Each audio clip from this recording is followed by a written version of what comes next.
that no, we can no longer believe that God is a man, because that is discriminatory to women. It is in conflict with reason. And we must be a reasonable people. And so God is now both a man and a woman. It has already come. Why should God have a son? What's wrong with daughters? You are setting up those who worship this way for a tomorrow which will come, in which they'll be swept aside, saying that this is a philosophy of gender which must be rejected. In Islam, Allah created both the male and the female, but he, the masculine he, the muzakkar, laysa kamithlihi shay.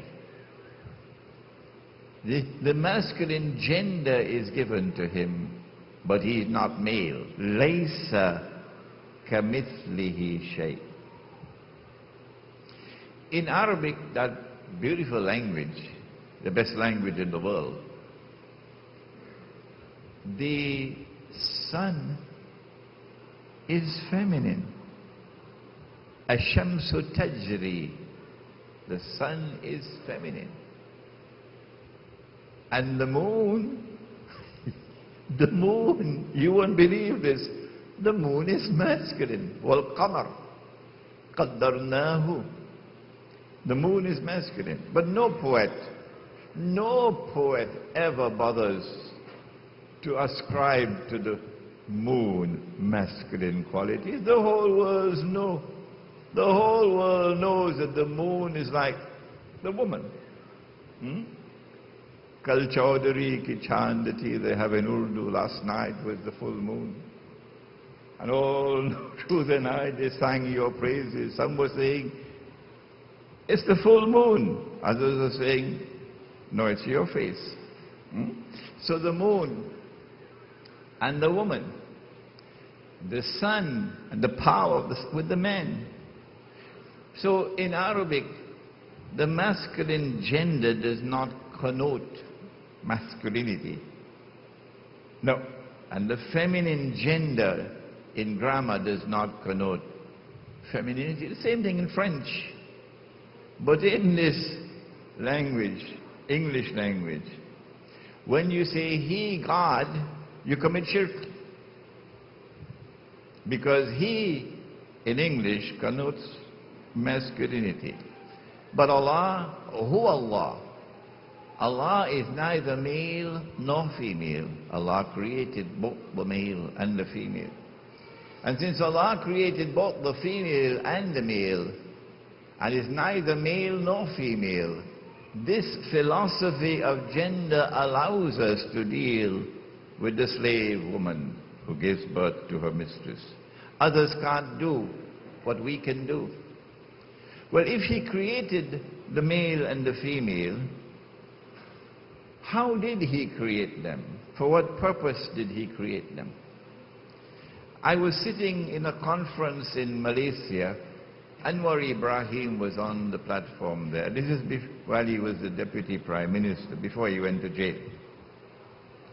And the Qari came forward to recite from the Quran. And I had listened to these verses many, many times before.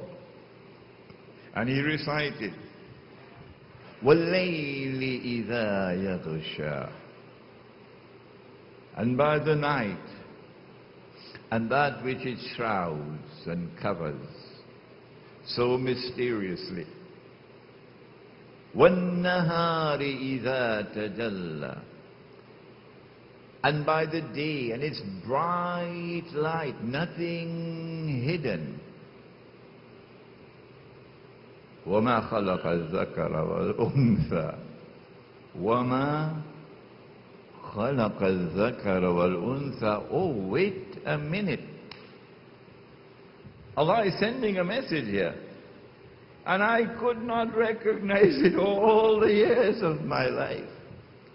That in the same way that I created the night and the day. So too did I create the male and the female. That is what it was saying. The night and the day were created to complement each other, not to supersede each other, not to replace each other, but to complement each other. The day has his functions to perform, and the night has her functions to perform.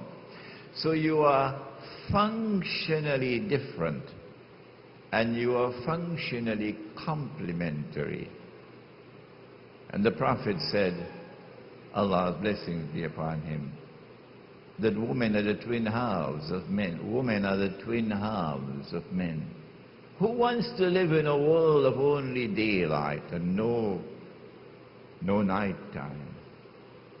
None of the mystery of the night, nothing of the darkness of the night, nothing of the rest of the night. Who wants to live in a world of only night and no sunshine? وَمَا خَلَقَ الذَّكَرَ وَالْأُنثَى.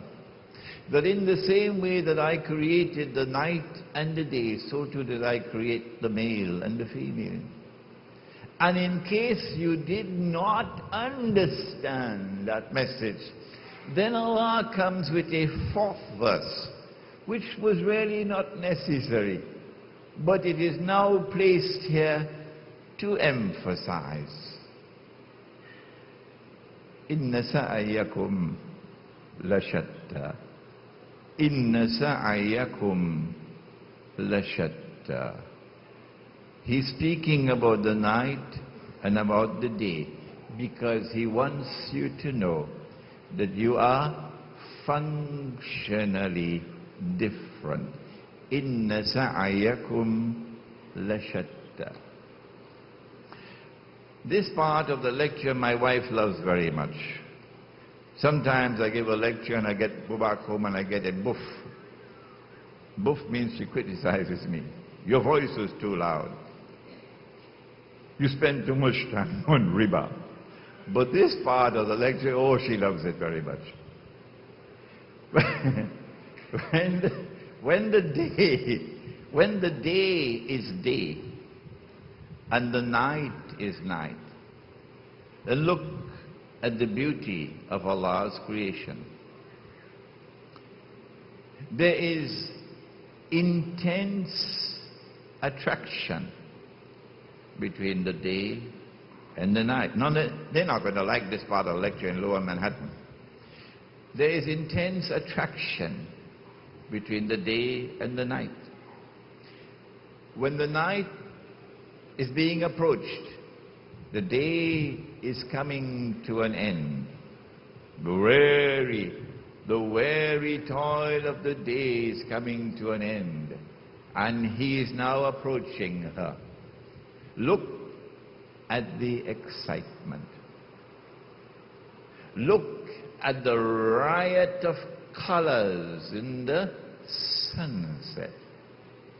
Look at the sun as it goes down, no longer a yellow sun.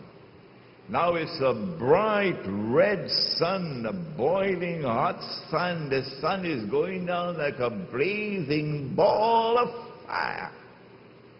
That's the excitement of the male approaching the female. That's the splendor of Allah's creation. But they don't understand this in Lower Manhattan.